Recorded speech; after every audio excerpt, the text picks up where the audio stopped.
Strength is not in lifting heavy things, but in putting them down gently. Respect is not only for superiors, but also for those below. These two sentences perfectly describe Andy Dufresne in The Shawshank Redemption, a character with many qualities worthy of admiration. Andy's life philosophy and the lesson of hope. The reason Andy remains calm and composed in all situations is that he always holds on to optimism and hope for better things. From the moment he entered prison, Andy believed that things would eventually pass. However, after 20 years in prison, he finally confessed to Red, "I didn't anticipate the storm lasting this long." Andy lived and pursued his goals with hope, not expectations. Hope is a belief or desire for something good to happen in the future. It has an optimistic nature, relaxed and trusting in positive outcomes, even though they may not occur. Hope doesn't create pressure, but rather helps maintain motivation. It doesn't lead to disappointment or frustration when it isn't fulfilled. In contrast, expectations focus on forcing a desired outcome to happen. Expectations create pressure and result in disappointment and attachment when things don't go as planned. With the hope of building a library in the prison, Andy wrote a letter every week to the state government for support.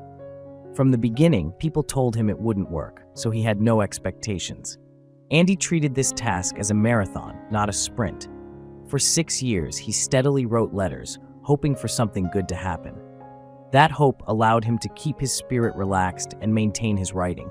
It helped him avoid disappointment, frustration, or pressure with every rejection. Andy balanced his actions, regularly writing 1 letter per week, but internally, he remained relaxed and detached from the outcome. In a long race, victory doesn't belong to the strongest, but to the most enduring. Red struggled with expectations. Unlike Andy's hopeful and optimistic approach, Red chased after expectations. After 20 years in prison, Red entered his parole hearing with the expectation of freedom. This expectation caused him pressure, nervousness, and shaky hands, leading to disappointment when he was denied. Why did Red react so strongly when Andy mentioned hope? Because Red confused hope with expectation. He was exhausted and mentally drained from expecting and then being disappointed. After 30 years in prison, his expectations had lessened. Red entered the parole room less anxious. His face showed contemplation, occasionally looking down, but part of him still clung to the result. After 40 years in prison, Red was a completely different person. His expectation for freedom had nearly vanished. He entered with an indifferent attitude, his head tilted back in resignation, his eyes closed, reflecting the exhaustion of 40 years of waiting, pressured by the expectation of freedom. Interestingly, when expectations disappear, so does pressure, and his inner spirit relaxed. At this point, Red had neither hope nor expectation. He had entered a state of hopelessness and indifference. Even when the parole board made their decision, he looked away, seemingly uninterested. He was ready to accept any outcome from the board. Whether rejected or not, Red would no longer be disappointed like the previous times. In this state of indifference, with nothing left to lose, Red spoke his truth naturally, without embellishment but with sincerity.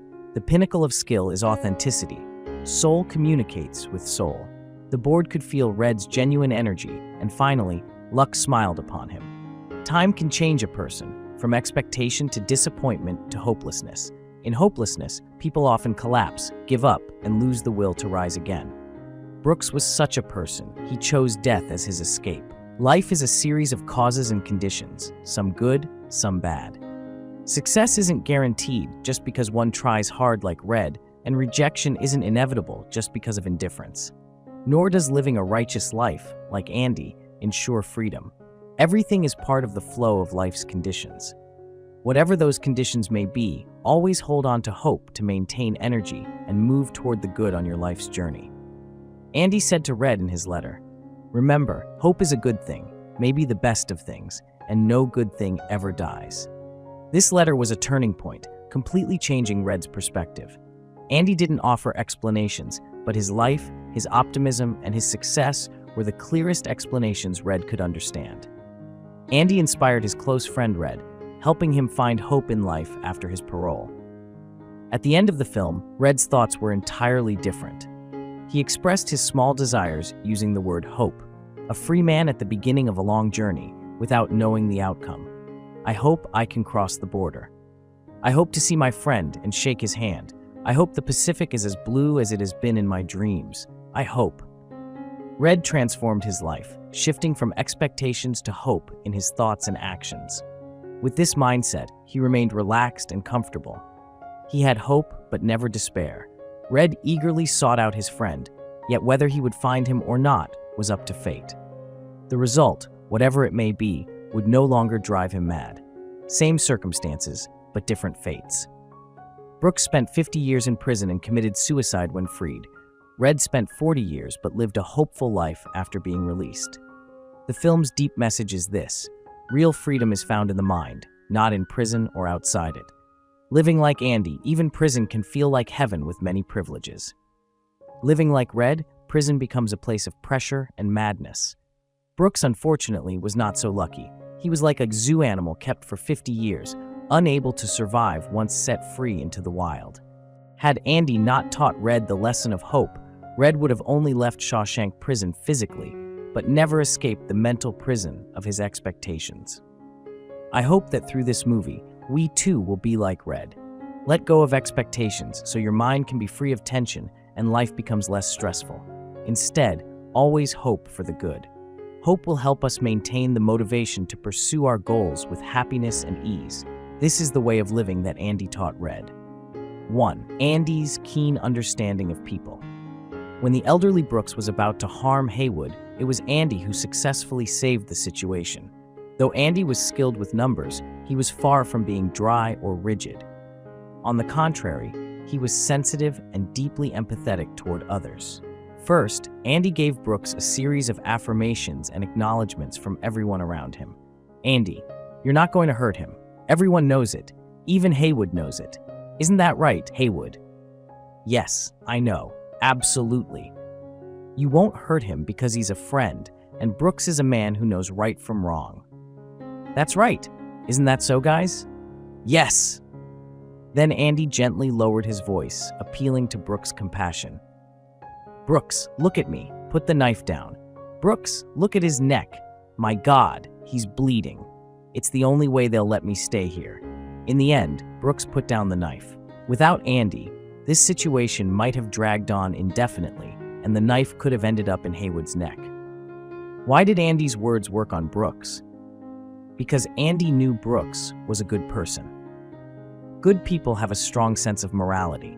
They want to do what's right and avoid doing wrong because it would tarnish their character and lead others to look down on them. Understanding this, Andy offered Brooks a series of acknowledgments from everyone, appealing to Brooks' inherent goodness and his reluctance to commit evil. Gradually, Andy pulled Brooks out of the darkness, helping him return to the light. Good people are also compassionate, especially toward the weak. That's why Andy softly pointed out that Haywood's neck was bleeding, touching Brooks' empathy and kindness. After all, Brooks had cared for a bird-like family for years. Someone so gentle would never stab another person without reason. If, instead, a group of guards had burst in with threats, how would a desperate Brooks have reacted? Power doesn't always solve problems. Sometimes it takes sensitivity and understanding of people. When something happens, many people can speak, but not everyone knows what to say to resolve the issue. It wasn't by chance or luck that Andy knew exactly what to say. Just as rivers have bends and people have moments, Andy recognized that Brooks was momentarily agitated and successfully calmed him. This was thanks to Andy's sensitivity and his natural ability to empathize with others, allowing him to say the right words instinctively, without even thinking. When things happen, many people speak up, but not everyone knows what needs to be said to get the desired result. It wasn't by chance or luck that Andy knew exactly what to say.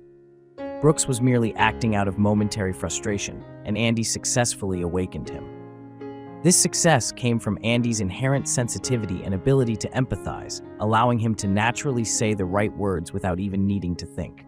Number 2, Andy's kindness and equality toward everyone.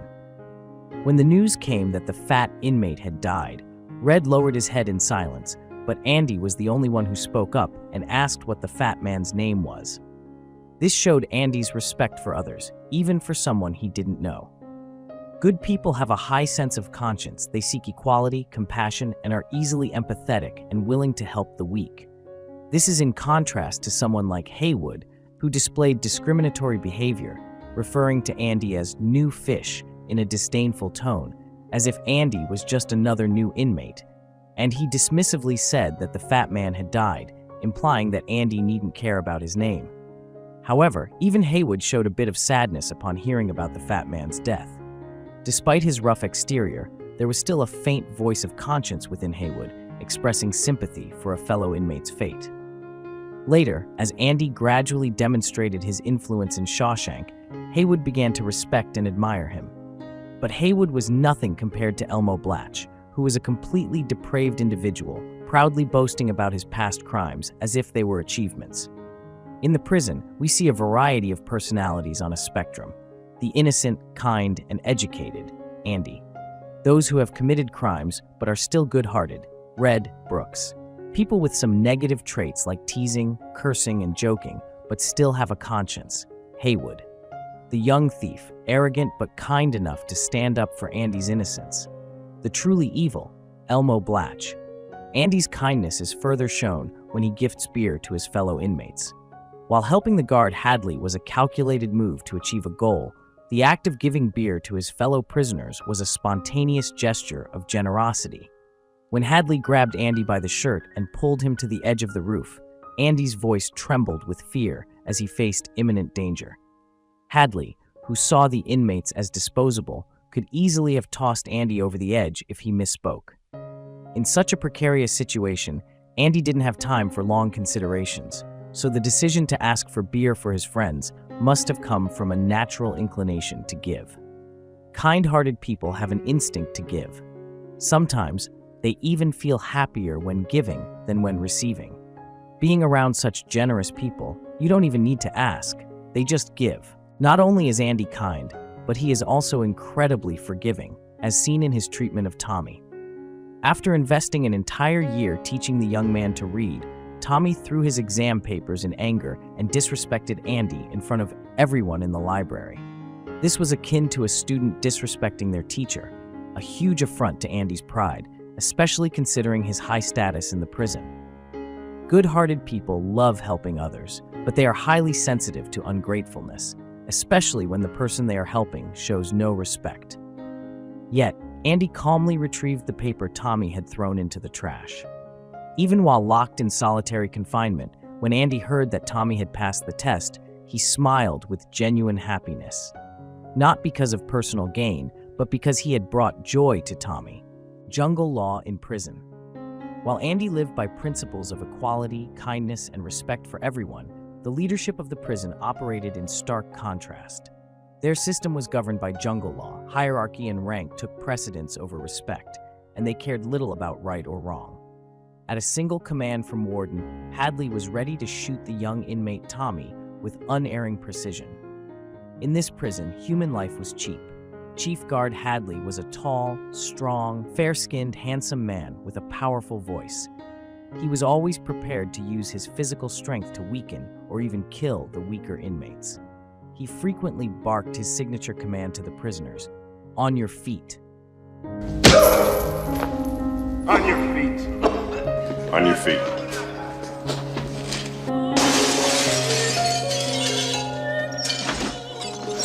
On your feet. Hadley was rigid and strict, enforcing the prison's rules with an iron fist. Anyone who displeased him was met with threats and soon after, a beating. Though he bullied and oppressed those below him, Hadley was incredibly devout and obedient to his superiors. When Andy escaped, Warden was furious, ranting and throwing insults everywhere, while Hadley and the fat guard stood there submissively, like scolded children. That's how jungle law operated in the prison. Is jungle law also running in your organization? Number 3. Andy's ability to enjoy life despite the darkest circumstances. In his first month in prison, Andy walked around as if he didn't care about the world, as though he had an invisible cloak protecting him from the harsh reality. You can tell when Andy is enjoying life by looking at his relaxed, dreamy expression, on the rooftop, when playing opera music, or when driving the convertible. While doing prison labor on the roof, Andy's gift of beer turned that day into a paradise for the prisoners. Andy asked for beer for everyone, but he didn't take anything for himself. He simply sat in the shade, quietly smiling with satisfaction, like a man who had everything in life. His face radiated happiness. Here was a man wrongly sentenced to life in prison, regularly beaten and bullied, yet he still found ways to enjoy life with optimism. This was Andy recharging, preparing himself to continue on his journey. We don't need to wait until we have everything to be happy. We can find joy in small milestones along the way. Thus, happiness is a journey, not a destination. You don't need a house to be happy, nor a car. You can be happy in moments of creativity, in a hard day's work, or when you see the first glimmer of success in a project. Happiness is the experience of the journey. In the moment of bursting with happiness and victory, when he just escaped from prison, Andy was like a starving tiger. He crawled, he dragged himself, he swam, he ran frantically, and he tore off his prison uniform as if shedding the entire 20 years of captivity behind him. He raised his hands to the sky, looked up, and laughed loudly, as if declaring to fate and to the heavens, he had won over his destiny, reclaiming the freedom he so deserved. The clinging. To satisfy his emotions, Andy had a few moments of carefree indulgence. Andy was willing to lock the prison guard in the bathroom just to enjoy an opera song. Being kind-hearted, Andy's happiness had to be shared and spread to everyone for him to fully relish it. So he boldly played the loudspeakers for all the prisoners. It was quite an artistic rebellion, all for the people. Even when the guards and the warden came banging on the door, Andy still clung on to those few more seconds of euphoria, causing Captain Hadley to break the glass door to storm in. In this notorious prison, for such a breach of discipline and disobedience, if it had been any other prisoner, Hadley would have likely beaten them to death. Andy, however, must have known he had a special role here, that no one dared to harm him, which gave him the audacity for such reckless indulgence. Then, when escaping from prison, a guerrilla soldier might dig a tiny tunnel for escape, carrying only essential items. But in that crucial life-or-death moment, Andy still had the presence of mind to bring along a chess set. Truly, even when breaking out of prison, one must have an artistic flair to endure. Andy's extraordinary willpower and ability to pursue his goals. Right from the moment he entered prison, Andy started digging a tunnel to escape. Andy had the ability to see, seize, seek, hunt, and even create opportunities. What began as a hobby of carving rocks turned into a masterful escape plan over 20 years when Andy accidentally etched his name into the prison wall. As he pursued his goal, creativity kicked in, and Andy thought of using posters to cover the rat hole he was quietly digging each night. For an ordinary person, merely thinking about escaping would be terrifying, let alone daring to execute it. Yet, Andy not only carried out his escape successfully, but also went beyond, planning for what would happen after his release. Plus, Andy was smart enough to know that only by bringing the criminals hiding under the guise of justice at Shawshank to light would his enemies be completely destroyed. This way, they wouldn't have the chance to hunt him down and harm him. As someone who knew how to enjoy life, Andy also figured out how to secure his financial future after his release by manipulating the warden into allowing him to create a fake identity to launder money. Thanks to laundering money for the warden, Andy gained more privileges in prison, enabling him to build a library that helped many inmates earn their high school diplomas, giving their lives more meaning and color. If the money laundering were exposed, Andy wouldn't lose anything since he was already serving a life sentence. So why not do it? Andy was excellent at spotting opportunities in danger, turning everything he saw into a tool to achieve his plan. From swapping shoes, stealing the warden's suit and tie, to taking along important documents wrapped in plastic to preserve them, everything was meticulously planned with the mind of a numbers expert. It takes a convergence of many qualities: courage, creativity, daring, perseverance, calculation, organization, and foresight to have the nerve to execute this plan so flawlessly. No matter how strong the enemy, battling someone as accomplished, resilient, and intelligent as Andy could only result in defeat. Thus, in 1959, the state recognized they couldn't buy Andy's silence with a $200 check. A temporary committee passed a $500 annual fund just to get Andy to stop sending letters. During the first 2 years in prison, Andy was repeatedly beaten by the sisters until he was bruised and battered. Never one to surrender, Andy always fought back to the end. Sadly, he couldn't fight off an entire gang alone. But don't forget, Andy was someone who could create and seize opportunities masterfully. The sisters' physical strength ultimately couldn't stand against Andy's intellectual might. When he heard Captain Hadley mention his inheritance troubles, Andy immediately seized the opportunity and turned it into a victory. Helping Hadley wasn't a spontaneous act as it was during the prisoner's community labor. Daring to interrupt his work and eavesdrop on the most feared guards was a risky move. Hadley wasn't exactly someone worth helping, but Andy always saw opportunities in difficulties. He had the gift of turning everything he encountered into a means to achieve his goals. So, in Andy's calculations, helping the guard was no longer a whim, but a necessity. Andy was smart enough to figure out that by helping someone, they'd help him back. If he helped the guard when the sisters bullied him, the guard would protect him. And then, what was bound to happen, happened. The bully was beaten by Captain Hadley until he was crippled. The sisters never dared touch Andy again, and the leader could no longer walk. He spent the rest of his life drinking food through a tube. Indeed, with a strong enough punishment, even the most stubborn criminals can be stopped. If the leader had known the price earlier, he might never have messed with Andy. From that point on, Andy was completely free from the sisters' bullying in prison. Adaptability, emotional control in facing life's storms to avoid futile actions, always aiming for the goal. Right from the start of the film, Andy was wrongfully accused of a crime he didn't commit. Yet, his tone remained calm and gentle, his mind sharp enough to respond to the lawyer. But in life, being good or trying hard doesn't always guarantee success. When the court unjustly sentenced him to life in prison, Andy merely closed his eyes. Had it been someone else, they might have screamed, cried, or fallen apart in despair. Andy knew that shouting would achieve nothing. He always remained calm and controlled his emotions. He never let anger, hatred, or despair dictate his actions. Once he had a goal, Andy activated every necessary ability, turning everything into a tool to help him achieve it.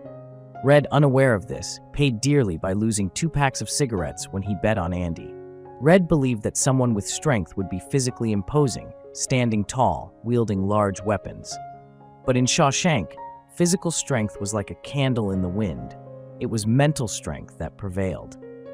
Evidence of this is seen in the biggest, toughest inmate crying for his mother that first night, only to be dealt with by the guards.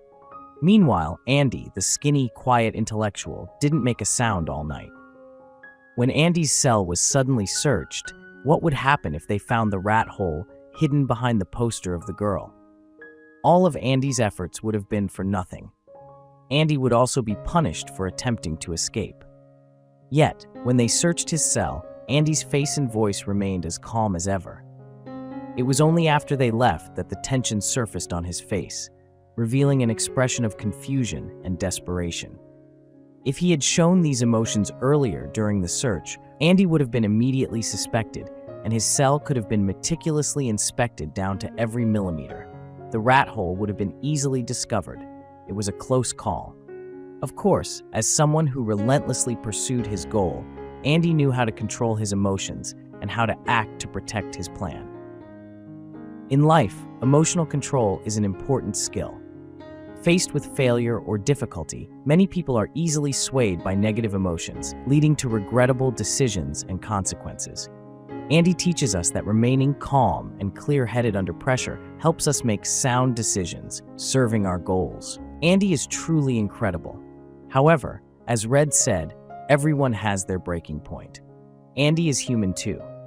When he heard Tommy talk about the real criminal who caused him to be wrongfully convicted, it struck a deep chord, awakening the pain Andy had carried for the past 20 years. At a time when he was in the prime of his youth and career, when he should have been enjoying life, Andy had to go to prison and endure great losses for a crime he didn't commit, losing 20 years of his life, his youth, and much of his health living in prison. All the pent-up anger, loss, and injustice surged up, causing Andy to explode, become dark, and lose all the wisdom he usually possessed. Just as the warden said, Andy forgot who he was when he dared to call the prison warden an idiot. At that moment, the only thing on Andy's mind was his desire to clear his name. All of Andy's strengths, including his ability to calculate, plan towards his goal, and understand the emotions of others, had completely vanished. Andy didn't even care about the warden's emotions or schemes when he deliberately refused to exonerate Andy. Andy forgot that in this prison, the only law that operated was the law of the jungle. The strong survive, the weak perish, and there is no moral code. Every mistake comes with a price. Andy was punished with a month in solitary confinement, the longest sentence ever given there. After a month in solitary, Andy still hadn't emerged from the darkness of this shock. The warden appeared, informing Andy that Tommy had been shot dead, crushing any remaining hope Andy had of being cleared of his charges. This news was like a final, fatal blow that sank Andy deeper into a bottomless darkness. Even a light load can bring down a donkey already exhausted from carrying a heavy burden.